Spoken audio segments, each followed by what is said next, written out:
sa yiɗi ɗo halfere on état en français état ko ese tati firi estati estati sa yehi ɓe na ko estati estate sa ari e pular ko ɗum ko ese tati ko ɗum sa inni kon sa landike ɗo jannguɗo français ko woni état watama firande ko woni état et pourtant état ko kala lamateri darnadi e hoore tugale tati jiisodiral woni le pouvoir législatif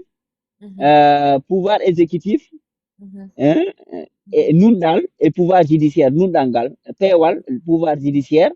jiisodiral pouvoir législatif et puis pouvoir exécutif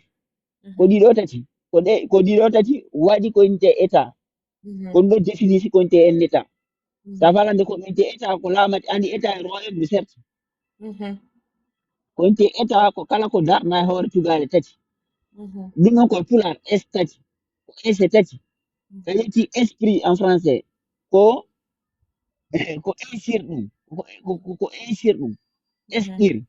koko insir koko insata ko ɗum woni esprit andi sa landike ɗo jannguɓe français kon ɗum firi en esprit réellement ɓe watama définition de esprit aysa tappiɗo google heɓata définition laaɓuɗo faminoma ko ɗum woni réellement en esprit koko esata ko woni esugol sa ƴetti ɗo wano tigare a esi tigare ni c'est-à-dire que ko udditana e ma piiji ɗi yiya ko woni nder ko ɗum woni esprit on fonction wonɗo e neɗɗo e hakkille neɗɗo